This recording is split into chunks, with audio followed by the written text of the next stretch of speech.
कल भी हम लोगों ने 3 परीक्षाफल का घोषित किया है। एक लंबित पुराना छोटा सा मामला था, उसका भी परीक्षाफल घोषित किया है।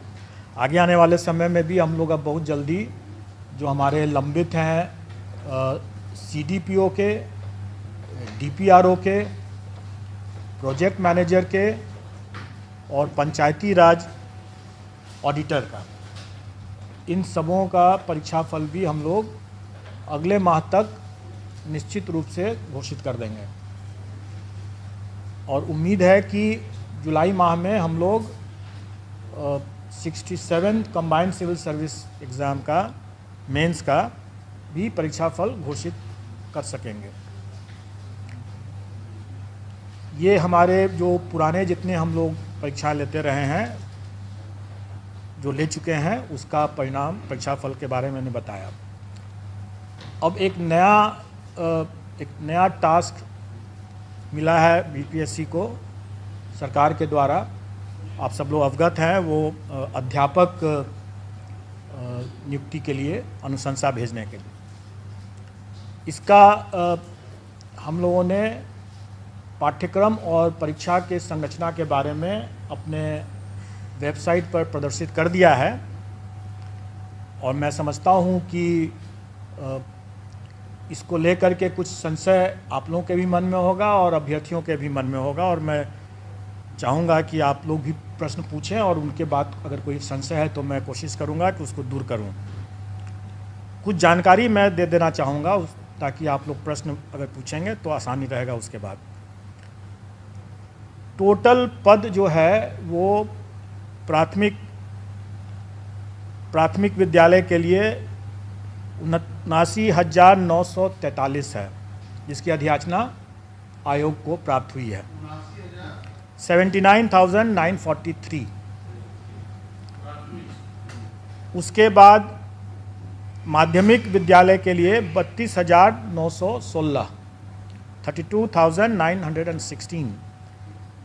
और उसके बाद हायर सेकेंडरी के लिए 57,602, 57,602। टोटल होता है 1,70,461, 1,70,461, जिस 61 आप लोग भी टोटल कर लेंगे। अब इसमें जो अर्हताएँ हैं वो सरकार के नियमावली में दिया हुआ है, और जहाँ जहाँ वो मिसिंग होगा वो सरकार के निर्देश पर और सरकार के साथ आयोग की बैठक, संयुक्त बैठक में जो निर्णय लिया जाएगा उसके अनुरूप वो होगा। और वो विज्ञापन के समय, जब विज्ञापन निकलेगा 1-2 दिन में, मैं समझता हूँ कि विज्ञापन भी हम लोग निकाल देंगे। वैसे मैं बता दूँ मोटा मोटी तौर पर कि प्राथमिक विद्यालय के लिए जो न्यूनतम अर्हताएँ होंगी वो inter pass plus CTET plus diploma in elementary education या BEd अगर किया हो तो वो होना चाहिए। माध्यमिक विद्यालय के लिए graduation plus state STET plus BEd, और हायर सेकेंडरी के लिए पोस्ट ग्रेजुएशन होना है और स्टेट और BEd होना है। डिग्री मतलब graduation plus state plus BEd। और इसमें जो नियमावली के हिसाब से ही जो लोग वर्ष 2012 के पूर्व के जो होंगे, जो नियोजित हैं, उनके लिए TET मतलब टीचर्स एलिजिबिलिटी टेस्ट से वो उनको एग्जेम्पशन है। हाँ, तो ये हुआ। उसके अलावा फिर एज रिलैक्सेशन भी है उन लोगों के लिए, वो सारा चीज़ नियमावली में पहले से दिया हुआ है। वही चीज़ विज्ञापन में हम लोग रिपीट कर देंगे। अब जो हम लोगों ने जो पाठ्यक्रम निकाला और जो उसके लाइट में लोगों को जो जिज्ञासा या संशय है, थोड़ा मैं उसको दूर करना चाहूँगा। पहली बात कि ये लोग प्रश्न पूछ रहे हैं कि परीक्षा एक ही दिन में होगा, एक दिन से अधिक में होगा, तो हम लोग आवेदन जो मांगेंगे वो इन सभी पदों के लिए एक साथ मांगेंगे, एक ही आवेदन होगा। मतलब कहने का है कि एक कैंडिडेट अगर वो योग्य है तो वो प्राथमिक के साथ साथ वो हाई स्कूल के लिए भी और हायर सेकेंडरी स्कूल के लिए भी, तीनों के लिए वो अप्लाई कर सकता है। एक साथ अप्लाई एक साथ कर सकता है। और जब हम अप्लाई करने की जब हम उसको सुविधा देंगे, क्योंकि उसका हक भी है, अगर वो योग्य है तो तीनों में अप्लाई कर सकता है, तो स्वाभाविक है कि हम उसको तीनों के लिए परीक्षा में उत्तीर्ण होने के लिए भी हम उसी हिसाब से परीक्षा की तिथि को रखेंगे, ताकि अगर वो योग्य कैंडिडेट है तो वो तीनों परीक्षा में अलग अलग तिथि पर वो भाग ले सकता है। अब हम आते हैं पाठ्यक्रम के बारे में। पाठ्यक्रम या और परीक्षा की जो संरचना है वो हम लोगों ने इस तरीके से डिसाइड किया है कि एक पेपर जो होगा वो क्वालिफाइंग नेचर का है और वो भाषा का पेपर जो है वो क्वालिफाइंग नेचर का है। उसमें उसको सिर्फ पास करना है, उसका मेरिट में नहीं जुटेगा वो। उसमें भाषा में 2 सेक्शन रहेगा। एक सेक्शन अंग्रेजी है जो सबको करना है, और दूसरा सेक्शन में विकल्प है, मतलब कि वो हिंदी, उर्दू या बांग्ला। क्योंकि हमारे पास जो पद आए हैं प्राथमिक में, उसमें बांग्ला के लिए 148 पद है, उर्दू के लिए 12,729 पद है, और बाकी जो प्राथमिक के जो बाकी हैं वो सामान्य मतलब हिंदी के हैं। ये सब जो क्वालिफाइंग वाला जो मामला है, जिसमें 25 मार्क्स का अंग्रेजी और मैं आपकी जिज्ञासा को जल्दी ही शांत कर दूंगा। 25 मार्क्स जो रहेगा वो, और सभी एग्ज़ाम जो हमारे हैं वो MCQ बेस्ड हैं, मतलब कि ऑब्जेक्टिव टाइप के हैं, मल्टीपल चॉइस क्वेश्चंस रहेंगे। और क्वालिफाइंग नेचर का जो पेपर भाषा का है उसमें अंग्रेजी 25 नंबर के रहेंगे, 25 प्रश्न, और हिंदी या उर्दू बांग्ला जो रहेगा वो 75-75 का रहेगा। उसमें से कोई एक चुनना है उनको। मतलब टोटल 100 नंबर के 100 प्रश्न रहेंगे, और पूरे पेपर में उनको 30% मतलब कि 30 नंबर न्यूनतम लाना होगा, तभी वो पास करेंगे, नहीं तो वो परीक्षा से, प्रतियोगिता से बाहर हो जाएंगे। इसमें जो लोगों को जो जिज्ञासा है कि पहला कि क्या 30% अंग्रेजी में अलग और हिंदी में अलग लाना है, तो ऐसी बात नहीं है। संयुक्त रूप से उनको 30% लाना है, मतलब 30 नंबर लाना है। लेकिन मेरा यह मानना है कि ऐसा नहीं हो सकता है कि कोई शिक्षक हों और वह सड़क पर अगर चल रहे हैं और सड़क पर जो रोड पर जो साइनेजेस रहता है वो अंग्रेजी में भी रहता है, तो उसको न पढ़ सकें, वो शिक्षक क्या हुए? जो राह चलते हुए जो रोड के जो साइनेजेस है उसको अंग्रेजी में अगर लिखा हुआ है तो उसको भी न पढ़ सकें, तो क्या वो अच्छी गुणवत्ता के शिक्षक हुए? इसलिए हम लोग प्रश्न के स्तर को हम लोग इस तरह से रखने का कोशिश करेंगे कि हम उनको, अंग्रेजी ज़रूर सरल रहेगा, कठिन नहीं रहेगा। हम मानते हैं कि यहाँ पर हिंदी भाषी प्रदेश है तो अंग्रेजी का प्रश्न कठिन नहीं रहेगा, लेकिन इसका ये मतलब हुआ कि हिंदी का भी प्रश्न सरल नहीं होगा, क्योंकि अगर हिंदी का प्रश्न भी सरल हुआ और अंग्रेजी का प्रश्न भी सरल हुआ तो सब हिंदी ही देख करके निकल जाएंगे। इसलिए थोड़ा हम लोग भी दिमाग लगाएंगे, और मैं चाहूँगा कि अभ्यर्थी भी थोड़ा तो अंग्रेजी भी पढ़ ही लें, ताकि वो शून्य ना हो अंग्रेजी उनका, क्योंकि शून्य से अगर फिर वो फिर आगे नहीं बढ़ पाएंगे, राह चलता वो साइनेज भी नहीं पढ़ पाएंगे, तो वो अपने छात्रों को कैसे पढ़ाएंगे। ये रही बात जो हमारे वैकल्पिक जो क्वालिफाइंग नेचर के जो भाषा का जो पत्र है उसके बारे में मैंने बतलाया। इसके बाद अब मेन पेपर होगा। मेन पेपर 150 नंबर का होगा जिस पर कि मेरिट होगा, और हर स्कूल के कैटेगरी के लिए एक ही मेन पेपर है। जैसे प्राथमिक के लिए सिर्फ एक मेन पेपर है, अगर हम हाई स्कूल के लिए जाते हैं तो उसके लिए भी एक ही मेन पेपर है, और अगर हम इंटर के लिए भी इंटर स्कूल के लिए भी जाते हैं, मतलब हायर सेकेंडरी स्कूल के लिए जाते हैं तो उसके लिए भी एक ही मेन पेपर है। एक ही पेपर उसके बाद देना है, और वो अगर कोई अभ्यर्थी अगर तीनों श्रेणी के लिए अप्लाई करता है तो स्वाभाविक है कि उसको फिर तीनों पेपर देना होगा। अलग अलग दिन होगा लेकिन देना होगा तीनों। फिर मेरिट लिस्ट अलग अलग बनेगा क्योंकि सबके लिए अलग अलग वो परीक्षा है। अब रही बात कि जो भी 150 नंबर का जो मेन पेपर हुआ उसका कंपोजिशन इस तरह से रहेगा कि 100 क्वेश्चंस तो रहेंगे वही जो वो अपने विद्यार्थियों को पढ़ाते हैं, उसका टॉपिक, उसका चैप्टर, उसका विषय वो वही होगा जो वो अपने बच्चों को पढ़ाते हैं स्कूल में। इसलिए अगर ये जिज्ञासा है कि उसका हम सिलेबस में विस्तार करके दें तो मेरा ये कहना होगा कि बिहार एग्जामिनेशन बोर्ड का जो सिलेबस है बच्चों के लिए उसी को देख लें, उसी को पढ़ लें, चैप्टर उसी के हिसाब से कंप्लीट कर लें, उनका डिटेल सिलेबस हो जाएगा। अगर मान लें कि अगर कोई फिजिक्स का देखता है या कोई हिंदी का देखता है तो जो अगर कोई इंटर का अगर है वो विषय, तो इंटर में जो पढ़ाई होती है एक फिजिक्स के स्टूडेंट के लिए उसका वही रहेगा, चैप्टर कंटेंट्स वही रहेगा। प्राथमिक विद्यालय में भी अगर जो बच्चों को जो पढ़ाते हैं शिक्षक वो वही रहेगा, कंटेंट वही, चैप्टर्स वही रहेंगे। मतलब सिलेबस का जो विस्तार, डिटेल सिलेबस की जो लोग मांग कर रहे हैं वो करना ज़रूरत नहीं है, क्योंकि अगर उसको देखना है तो अपने बिहार एजुकेशन बोर्ड का सिलेबस बच्चों का उठा कर देख लें और उसी की पढ़ाई कर लें।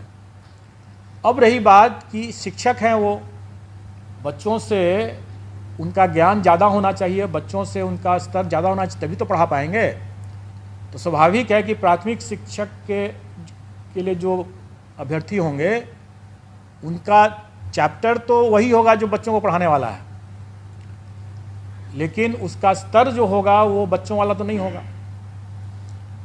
उनका स्तर वो जो उनके लिए जो जैसे प्राथमिक शिक्षक के लिए न्यूनतम निर्धारित योग्यता जो है वो इंटर है,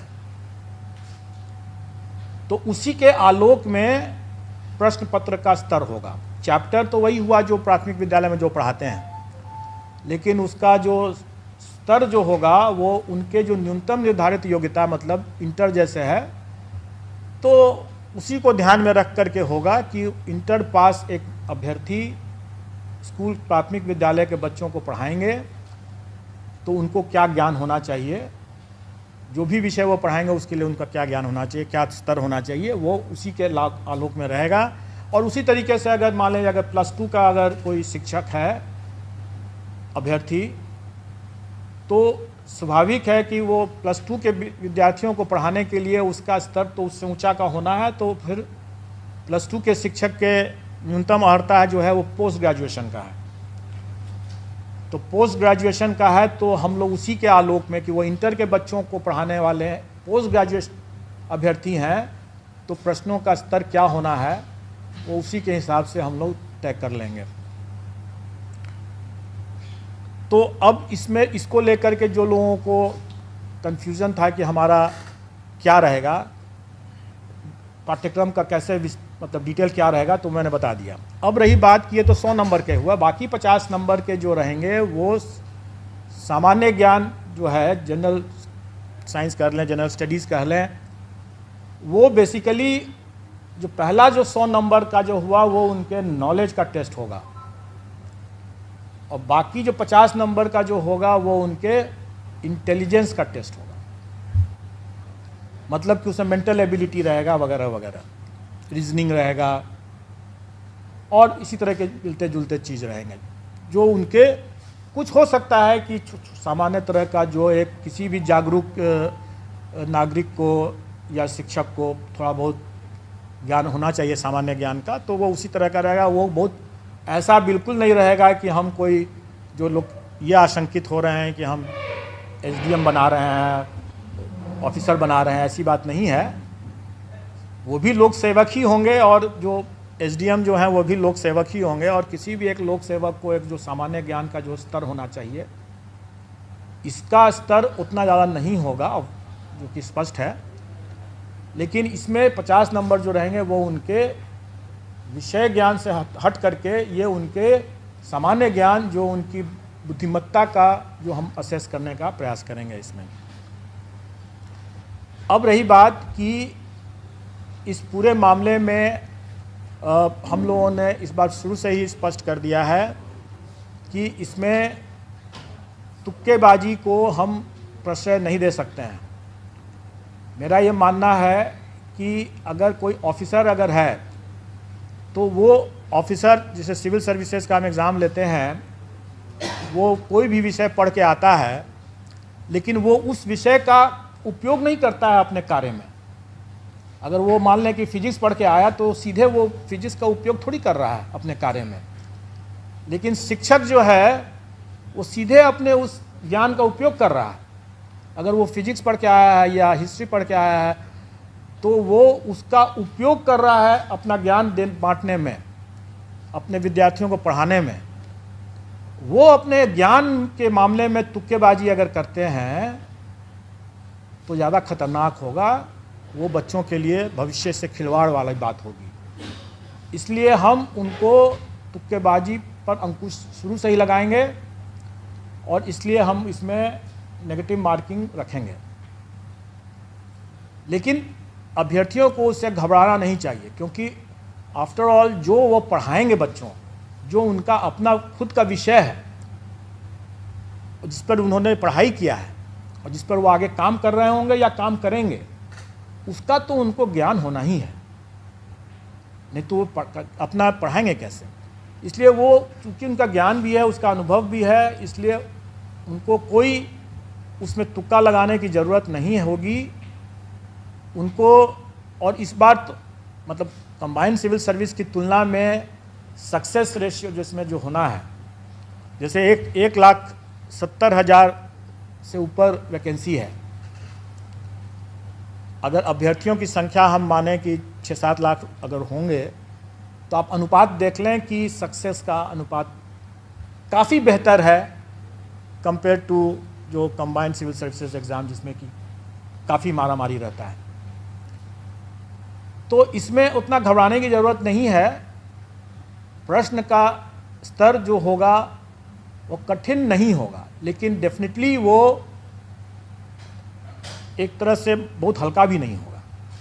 वो उनके जो काम जो करेंगे, जो पढ़ाएंगे, उसको उसके ही आलोक में उसका स्तर होगा। तो नेगेटिव मार्किंग कितना होगा उसके बारे में जो लोग यहाँ पर पहले से जुटे हुए हैं आयोग के संबंध में, नेगेटिव मार्किंग संबंध में, जानते हैं कि अगर 5 ऑप्शन रहेंगे अगर, तो 1/n-1 होता है फॉर्मूला उसके हिसाब से। मतलब कि अगर 5 ऑप्शन है तो मतलब कि 4 गलत प्रश्न और 1 सही प्रश्न मिलाकर के 0 होना है। 5 ऑप्शन है तो 1/4 हो जाएगा, और अगर 4 ऑप्शन है तो 1/3 माइनस हो जाएगा। ये स्टैंडर्ड स्टैटिस्टिकल फॉर्मूला रहता है और इसका निर्णय हम लोग कर देंगे और वो परीक्षा में भी उन लोग पता चल जाएगा। लेकिन इससे घबराने की बात बिल्कुल नहीं है। और हम लोग अभ्यर्थियों को पर्याप्त समय भी देंगे पढ़ाई करने के लिए, तैयारी करने के लिए, इसलिए इसमें घबराने वाली बात तो बिल्कुल नहीं है।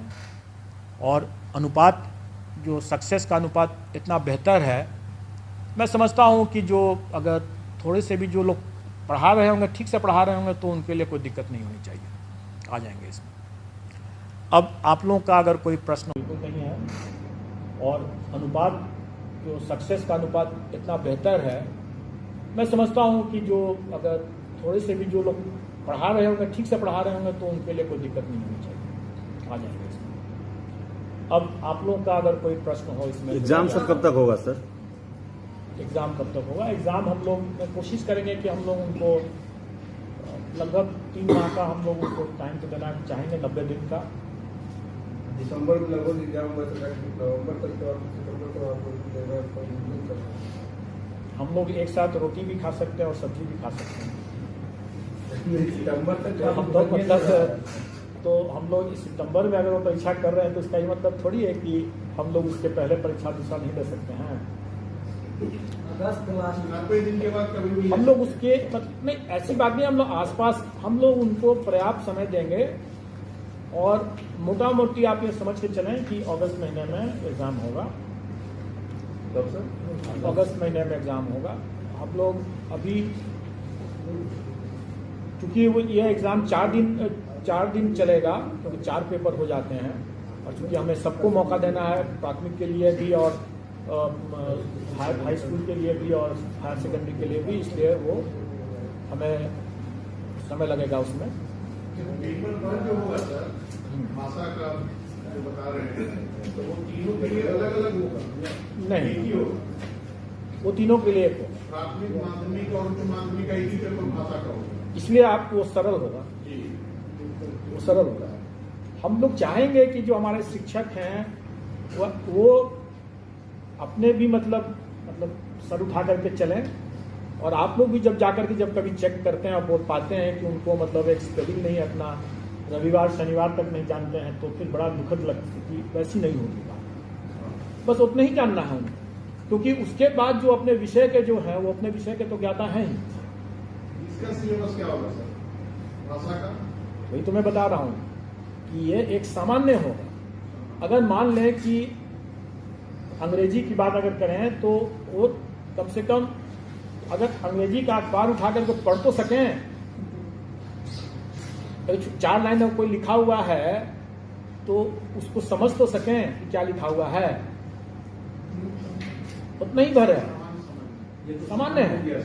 कोई हम उसमें उनसे शेक्सपियर के बारे में नहीं पूछने वाले हैं। सर इसमें कट ऑफ मार्क्स जैसे था कि सर प्रधानाध्यापक बना 40 पे, वो सामान्य प्रशासन का बहुत पुराना सर्कुलर है और वो सभी परीक्षाओं में लागू है, वो इसमें भी लागू है। सर अभी इंग्लिश पेपर की बात कर रहे थे, तो जहाँ तक मेरे नजरिया है कि ग्रामीण क्षेत्र में बहुत कम ऐसे टीचर है जो इंग्लिश पढ़ाते हैं। गवर्नमेंट स्कूल में इंग्लिश का साधन नहीं है, तो लोग कैसे पढ़ेंगे और कैसे पेपर दे पाएंगे? देखिए, जैसे आप शायद पता नहीं थी कि नहीं थी, मैंने बताया है कि क्या ग्रामीण क्षेत्र के लोग पटना नहीं आ रहे हैं? आ रहे हैं। और सड़कों पर आजकल पटना के सड़कों पर आप देखेंगे कि साइनेजेस जो हैं काफी अंग्रेजी में लिखे हुए हैं। जितने व्हाट्सएप जो होते हैं, बहुत से व्हाट्सएप तो अंग्रेजी में भी लिखते हैं ना। सीनियर टीचर्स जो है, कोई एक अगर हम बिहार के भविष्य के लिए बात कर रहे हैं, हमारे बच्चे क्या उनकी सीमाओं से बच्चे की भी जानकारी या उनका जो ज्ञान जो है बाधित हो जाए? नहीं होना चाहिए। हम उनको अंग्रेजी पढ़ाने के लिए नहीं कह रहे हैं, क्योंकि वो अंग्रेजी विषय के वो शिक्षक नहीं है, इसलिए अंग्रेजी वो नहीं पढ़ा रहे हैं। लेकिन उनको इतनी जानकारी तो होनी ही चाहिए ना, जो अपने, क्योंकि वो अगर प्राथमिक विद्यालय के अगर शिक्षक है तो वो सब कुछ पढ़ा रहे हैं। हाई स्कूल के हैं तो वो अलग बात है, फिर तो विषयवार हो गया, फिर उसको अंग्रेजी के अलग विषय के शिक्षक हैं। 25 नंबर है अंग्रेजी में, 75 है हिंदी में। हम अंग्रेजी नहीं बनाए, 75 सिर्फ हिंदी बनाए। आपने सुन, मैंने इसके बारे में जवाब दे दिया है, मैंने इसके बारे में जवाब दे दिया है, इसलिए आप उसको आप समझ लें। सर एक चीज है सर, इसमें कहा जा रहा है सर, जो बीएड और ये सब का जो क्वालिफिकेशन रखा गया, वो ट्रेनिंग से रिलेटेड क्वेश्चन क्यों नहीं सर रखा गया है सर? Good question. मैं बता दूं कि आप जो तीनों स्तर के, क्योंकि अभी मेरे पास मध्य विद्यालय की वैकेंसी नहीं आई है, इसलिए मैं मध्य विद्यालय के बारे में नहीं बता रहा हूँ, अभी कुछ तय नहीं हुआ है, उसका जब आएगा तो उस समय देखा जाएगा। लेकिन अभी जितने भी स्तर लेवल के विद्यालय के शिक्षकों के बारे में मामला है, सब में देखेंगे कि अनिवार्य अर्हता में सीटेट एस्टेट ये है या बीएड डीएलएड है। ऐसी स्थिति में उन परीक्षाओं में प्रशिक्षण संबंधित कैसे पेडागॉजी जो कहते हैं उसके संबंध में, या चाइल्ड डेवलपमेंट के बारे में ऑलरेडी उसकी परीक्षा वो टीचर्स एबिलिटी टेस्ट में दे चुके हैं। तो अब फिर से उसी चीज़ के अगर हम लेने लगे हैं तो फिर आप ही लोग कह रहे हैं कि जब उसमें जब ले ही चुके हैं तो फिर इसमें भी वही चीज़ ले रहे हैं, तो नई परीक्षा की क्या जरूरत है? नई परीक्षा की जरूरत इसलिए है क्योंकि जो अभ्यर्थियों की संख्या अगर 6 लाख है और अगर हम उसमें से 1,70,000 ही को हमको अगर लेना है तो स्वाभाविक है कि हम मेरिट बेस्ड ही हम सिलेक्शन प्रोसेस करेंगे। अब रही बात कि पेडागोजी जो है या चाइल्ड डेवलपमेंट CDP जिसको कहते हैं, चाइल्ड डेवलपमेंट पेडागोजी के बात जो कहते हैं, ये ऐसा चीज़ है जिसके लिए वो पहले से एलिजिबल हो, वो अपनी पात्रता पहले से प्रमाणित कर चुके हैं। दूसरी बात कि ये ऐसा मामला है कि वो भविष्य में क्योंकि वो TET करके आए हुए हैं, वो जब स्कूल में जब जाएंगे वहाँ भी और भी अनुभव ज्ञान अभी हासिल करेंगे, उनका उसमें निखार आना ही है। उस पर हमको एक बार जब वो रिपीट टेस्ट कर चुके हैं उस बिंदु पर, तो दोबारा हमको उसी बिंदु पर उसकी परीक्षा लेने का कोई मतलब नहीं है। सर पहले क्वालिफाइंग परीक्षा होगा, उसके बाद ये भाषा वाले में आप जनरल तो हो गया, इंग्लिश और हिंदी दोनों होना चाहिए, लेकिन अगर कोई बांग्ला का स्टूडेंट है या उर्दू का स्टूडेंट है उसके लिए क्या वो भाषा का क्या? वही तो मैं बताया ना कि Hindi oblique Urdu oblique Bangla. Hindi oblique. अगर प्रश्न पत्र बाइलिंगुअल रहेगा या हिंदी केवल? देखिए, प्रश्न पत्र जो हमारा जो सब्जेक्ट का जो रहेगा वो बाइलिंगुअल रहेगा, लेकिन नेचुरली अगर हिंदी का प्रश्न अगर है, एक का पेपर है तो हिंदी में ही सिर्फ रहेगा। अगर इंग्लिश का है तो फिर उसमें हिंदी तो नहीं रहेगा। एक उर्दू वाले, ये मदरसा वाले, जो लैंग्वेज का जो विषय का जो पेपर रहेगा वो उसी लैंग्वेज में रहेगा, जो बाइलिंगुअल नहीं रहेगा। ये DET को लेके बिहार में जो अब तक परीक्षाएं हुई है, इसमें महिलाओं को विशेष छूट दिया गया है कि 85% उनके लिए 85 मार्क्स है, तो क्या वो छूट आप जारी रखेंगे या फिर जो 90 का है? देखिए, जो मिनिमम क्वालिफाइंग जो कट ऑफ है वो सरकार के द्वारा पहले से निर्धारित है। उसमें महिलाओं के लिए अलग है, सामान्य के लिए अलग है। वो उसका पूरा आप लोग को ज्ञान होगा, हमारे पाठ्यक्रम में भी वो परसेंटेज लिखा हुआ है। अब रही बात कि सरकार ने इस बार जो नियमावली जो बनाया है उसमें प्राथमिक विद्यालय के शिक्षकों के लिए शिक्षकों के पद पर महिलाओं के लिए आरक्षण जो है 50% है, अन्य में 30% है, 35%। प्राथमिक में 50 और अन्य में 35। अन्य में जो पहले से है वो सही है, और प्राथमिक विद्यालय के केस में 50% आरक्षण महिलाओं के लिए।